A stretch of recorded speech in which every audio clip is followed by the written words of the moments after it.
अगर हमारे आका के नाम के ऊपर अगर इम्तियाज जलील की जान भी चली जाए तो मैं अपने आप को फख्र महसूस करूंगा कि तेरी ताकत का अंदाजा मुझे है कि तू कितनी ताकत लगा सकता है। अरे लेकिन जिसके नाम के ऊपर हम निकल रहे हैं, मेरे आका मोहम्मद रसूल सल्लल्लाहु अलैहि वसल्लम, उसकी ताकत का तुझे अंदाजा नहीं है। दोस्तों, हमें खत्म करने के लिए, हमें कमजोर करने के लिए कैसी कैसी साजिशें रची जाती है। आप इस बात का गवाह होंगे कि जब हमारे नबी करीम सल्लल्लाहु अलैहि वसल्लम के खिलाफ किसी ने गुस्ताखी की तो महाराष्ट्र के तमाम मुसलमान लीडर्स खामोश थे, लेकिन मैंने कहा कि ठोकर मारता हूं ऐसी सियासत को कि मेरे आका के ऊपर जब बात आएगी तो चलो निकलो सड़कों के ऊपर। और कैसा काफिला निकला आपने देखे है हिंदुस्तान की तारीख के अंदर। मुझसे हुकूमत ने, शिवसेना की, भाजपा की हुकूमत ने पुलिस के जरिए एक पैगाम पहुंचाया और उन्होंने कहा कि हम तुम्हें मुंबई तक आने नहीं देंगे। हमसे कहा गया कि तुम्हें कुछ किलोमीटर के बाद ही रोक दिया जाएगा। मैंने उनको एक जवाब दिया कि तेरी ताकत का अंदाजा मुझे है कि तू कितनी ताकत लगा सकता है। अरे लेकिन जिसके नाम के ऊपर हम निकल रहे हैं, मेरे आका मोहम्मद रसूल सल्लल्लाहु अलैहि वसल्लम, उसकी ताकत का तुझे अंदाजा नहीं है। और अल्हम्दुलिल्लाह मुझसे कहा गया ना निकलो। मैंने कहा हिम्मत है तो रोक के बता। हिंदुस्तान की तारीख के अंदर 42 किलोमीटर तक का काफिला, कितने सारे पुलिस के बड़े अधिकारी मुंबई में पहुंचने के बाद मुझसे कहने लगे, कोई कहता था कि मेरी 30 साल की सर्विस के अंदर मैंने इतना बड़ा जुलूस नहीं देखा, इतनी बड़ी रैली नहीं देखी। ये मैंने नहीं किया, मैंने सिर्फ आवाज लगाया कि ऐसी सियासत, ऐसी राजनीति, ऐसे डर को हम ठोकर मारते हैं। अगर हमारे आका के नाम के ऊपर अगर इम्तियाज जलील की जान भी चली जाए तो मैं अपने आप को फख्र महसूस करूंगा। अल्हम्दुलिल्लाह निकले, सिर्फ एक आवाज लगाई और आवाज सिर्फ यही थी कि तेरा मेरा रिश्ता क्या, ला इलाहा इल्लल्लाह, तेरा मेरा रिश्ता क्या, ला इलाहा इल्लल्लाह। क्यों पीछे वालों का नहीं है क्या? जो कुर्सी पे बैठे हुए हैं, आपका हमारा उनका रिश्ता नहीं है क्या? बोलो जोर से, हाथ ऊंचा करके, तेरा मेरा रिश्ता क्या, ला इलाहा इल्लल्लाह, अरे तेरा मेरा रिश्ता क्या, ला इलाहा इल्लल्लाह, तेरा मेरा रिश्ता क्या, ला इलाहा इल्लल्लाह, अरे तेरा मेरा रिश्ता क्या। ला इलाहा इल्लल्लाह। सारी तकलीफ तो यही है, सारी तकलीफ किसी सियासी जमात के अंदर, किसी सियासी पार्टी के अंदर नारे क्या लगाए जाते हैं। राहुल गांधी तो बैठे हैं अपने लोग, जिंदाबाद जिंदाबाद जिंदाबाद, केजरीवाल जिंदाबाद जिंदाबाद। हमारे पास कोई नेता नहीं है, हमारे पास हमारा भाई है जिसका नाम है असदुद्दीन अवैसी।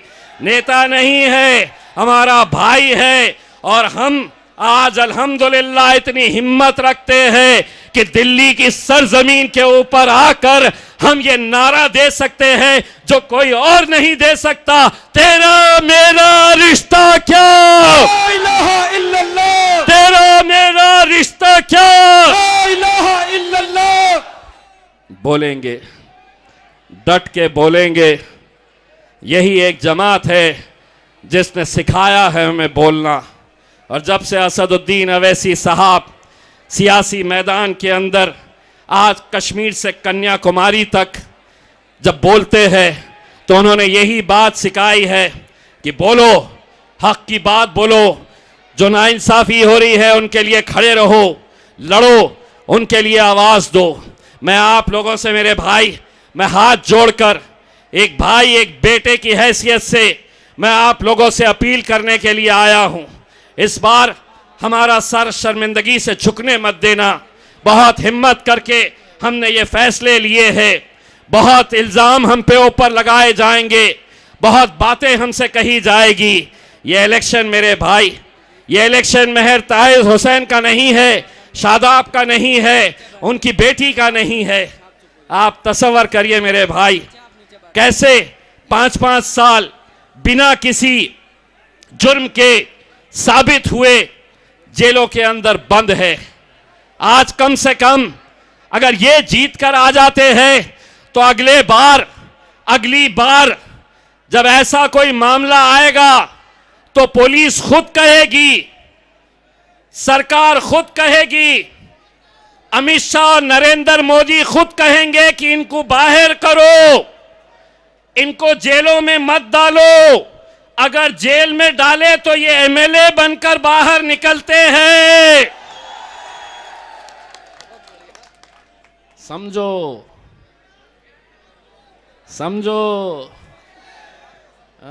ये समझते थे कि सिर्फ आरएसएस को दिमाग है, हमको भी है।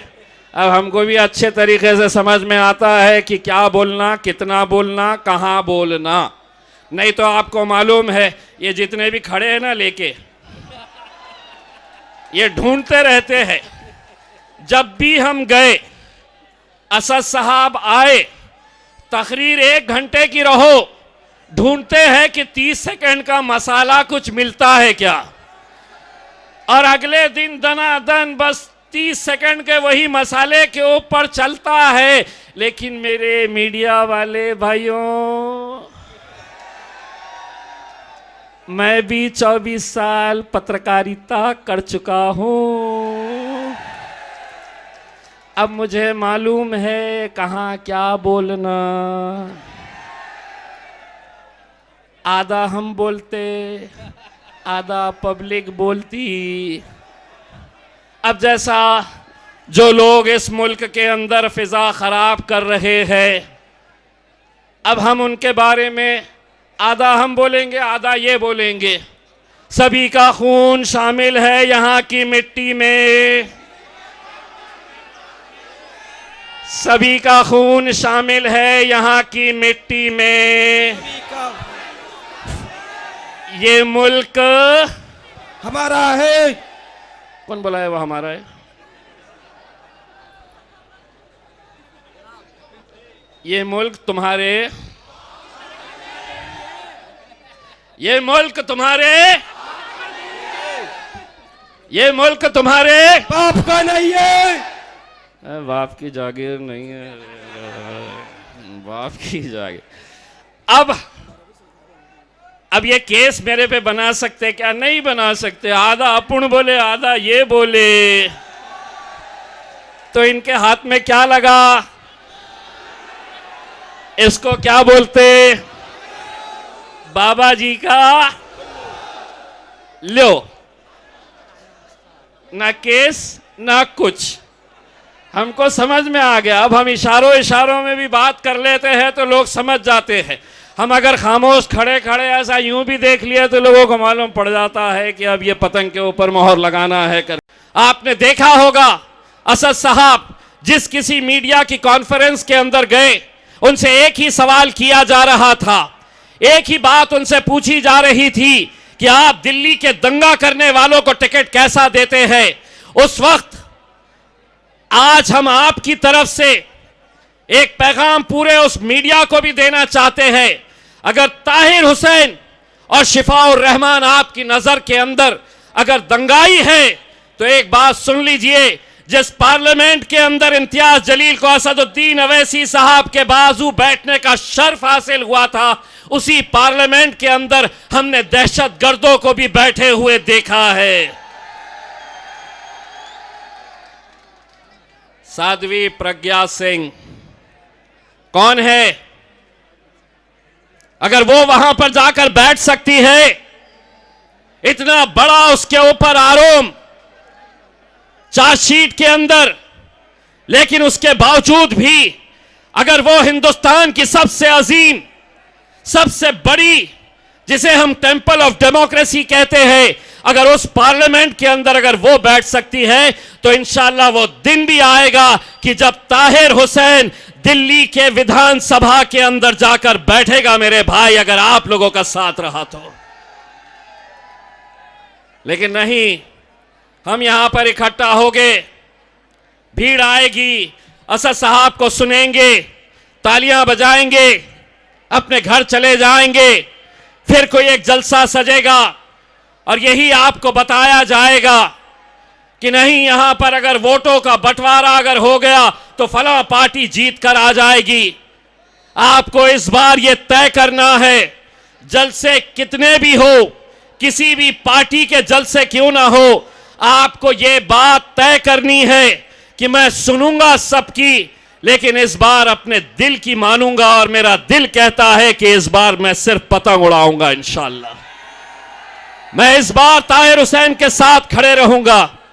वरना मैं आपसे यह सवाल कर रहा हूं, मैं आपसे यह पूछना चाहता हूं, अगर आज हम ताहिर हुसैन के लिए अगर नहीं खड़े रहेंगे मेरे भाई, तो कल तुम्हारे लिए कौन खड़े रहने वाला है? कौन तुम्हारी लड़ाई लड़ने वाला है? हम इस मुल्क से मोहब्बत करते हैं, हम इस जमहूरियत से मोहब्बत करते हैं, हम कहीं पर भी कोई ऐसा मैसेज नहीं देना चाह रहे हैं, लेकिन हम एक सवाल पूछना चाह रहे हैं। अगर अरविंद केजरीवाल को बेल हो सकती है, अगर जितने दूसरे हैं उन सभी की जमानत के ऊपर सुनवाई हो सकती है, तो ताहिर और शिफा का ऐसा क्या कसूर है? अदालतों की इज्जत करते हैं और इंशाअल्लाह करते रहेंगे, लेकिन इंसाफ सबके लिए बराबर है, कानून सबके लिए बराबर है। इस मुल्क के अंदर मेरे लिए अलग कानून है और नरेंद्र मोदी के लिए अलग कानून है, ऐसा हो नहीं सकता है। जो कानून अमित शाह के लिए है वही कानून इम्तियाज जलील के लिए है, वही कानून ताहिर हुसैन के लिए है, वही कानून शिफाउर रहमान के लिए है।